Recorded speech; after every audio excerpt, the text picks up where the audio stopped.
اور خون کے عہد کے وسیلے سے خدا نے کہا کہ تم بروں کا خون لے کر اس کو دروازوں کی سائڈوں کے اوپر اور اوپر کی سائڈ پہ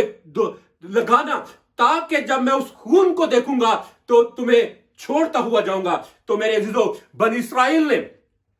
جو ناقص خون تھا، جو بھیڑوں اور بکریوں کا خون تھا، جو عارضی خون تھا، اس کے وسیلے سے جب رہائی پائی، آزادی پائی، بحالی پائی، برکت پائی، تو کیا ہم اس الہی اور اس ابدی خون کے وسیلے سے رہائی نہیں پائیں گے جو یسوع مسیح کے خون کے وسیلے سے ہے؟ میرے عزیزو، یسوع کا خون جو ہے وہ بھیڑوں اور بکروں کے خون سے زیادہ بہتر ٹھہرا ہے۔ اور پچھلے ہفتے میں نے یہی کلام بھی شیئر کیا تھا کہ یسوع کا خون جو ہے وہ بہتر عہد کی باتیں کرتا ہے، بہترین باتیں کرتا ہے، فیور کی باتیں کرتا ہے۔ تو میرے عزیزو، پہلی بات جو ہمیں یاد رکھنے کی ضرورت ہے وہ یہ ہے کہ خدا نے اسرائیل کی نجات کا عہد ابراہیم کے ساتھ کیا۔ خدا نے کہا کہ میں تیری نسل کو رہائی دوں گا، نجات دوں گا۔ میرے عزیزو، 4 تاریخ صدیاں بیت گئی، 400 سال جو ہے وہ بیت گئے، لیکن اس کے باوجود بنی اسرائیل جو ہے وہ ابھی تک غلامی میں تھے،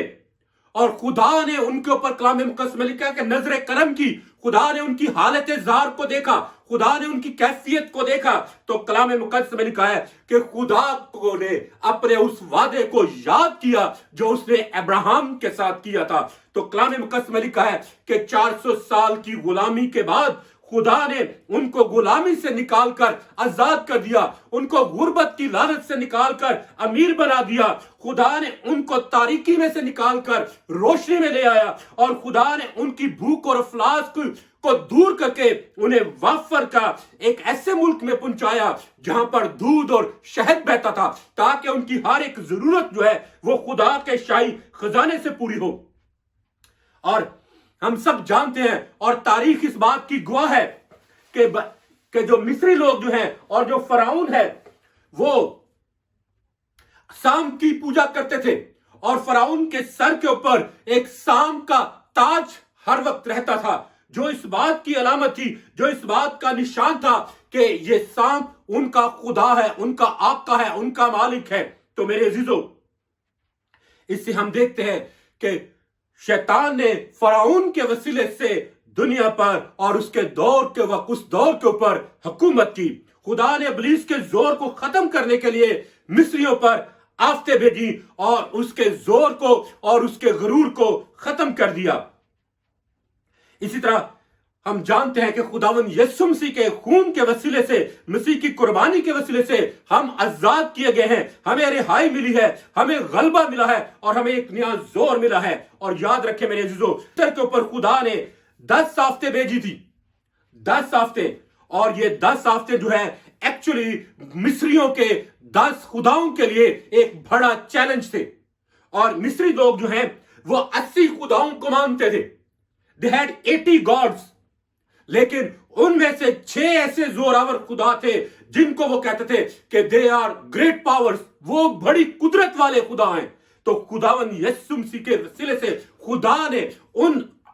6